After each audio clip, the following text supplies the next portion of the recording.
Current బిల్లులు పెరుగుతున్నాయి అన్నటువంటి విషయాన్ని ఇప్పుడు అంగీకరించిందనమాట ఆంధ్రజ్యోతి కూడా. నెల నెల జగన్ షాకులు అని ఒక వార్త రాశారు. అంటే కరెంటు బిల్లులు ఇప్పుడు కాలిపోతున్నాయి, ఒక్కొక్కడికి తాట తీసేస్తోంది. ఇది జ్యోతి కూడా అంగీకరించింది. కాకపోతే ఈ పాపమంతా జగన్దేనట. ఎందుకు అంటే జగన్ టైంలో ఎక్కువ కొన్నారట, దాని కారణంగా తలెత్తినటువంటి పరిస్థితి అట. ఇది మొత్తం ఒక నేరేటివ్ థింకింగ్తో కథనం రాసింది. ఓకే, నిజమే అనుకుందాం.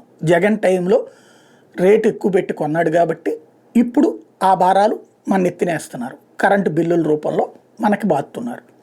తప్పే కదా. మరి జగన్ టైంలో కరెంటు బిల్లులు పెరిగినాయి కదా, లాజికల్గా ఆలోచిస్తే మరి ఎప్పుడు ఎందుకు పెరిగినట్టు? అలా పెంచిన డబ్బులు జగన్ ఏమన్నా తినేశాడా? కుదరదు కదా. జగన్ అట్లా తినుంటే ఇప్పుడు కూడా వీళ్ళు తిని ఉండాలి, బాబు కూడా తిని ఉండాలి. లేదు, జగన్ ఎవరి బిల్లులు కట్టాడు? చంద్రబాబు టైంలో బిల్లులు కట్టాడు. చంద్రబాబు టైంలో ఎక్కువ రేటు పెట్టి కొన్న వాటిని జగన్ కట్టాడు. ఆ కట్టిన దానికి ఏం చేశాడు? జనం మీద బిల్లులు వేశాడు. అప్పుడు అది తప్పన్నాం.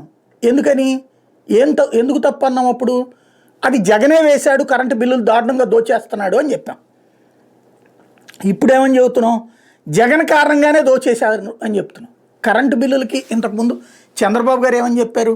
కరెంటు బిల్లులు నేను వస్తే తగ్గిస్తానన్నారా, పెంచుతానన్నారా? పొరపాటును కూడా పెంచను, తగ్గించుతాను, మాట మీద నిలబడతాను అని చెప్పుకొచ్చారు. గతంలో 14 నుంచి 19 దాకా పెంచలేదన్నారు. కానీ అప్పుడే ట్రూ అప్ ఛార్జీలు అనేటటువంటి పేరుతో బాదుడు అన్నటువంటిది ప్రారంభమైంది.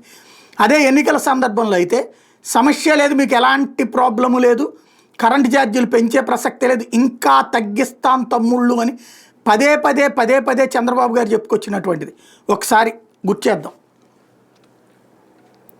అభివృద్ధి మంత్రం ఉంది, తప్పకుండా కరెంటు ఛార్జీలు తగ్గిస్తా, కరెంటు ఛార్జీలు పెంచాను, అవసరమైతే కరెంటు ఛార్జీలు తగ్గిస్తా. భగవంతుడు మనకు మంచి ఎండనిచ్చాడు, ఎండలో నుంచి కరెంటు తీస్తున్నాం. ఇప్పుడు భగవంతుడు మనకు నీళ్లు ఇచ్చాడు, నీళ్లలో నుంచి కరెంటు తీయచ్చు, గాల్లో నుంచి కరెంటు తీయచ్చు.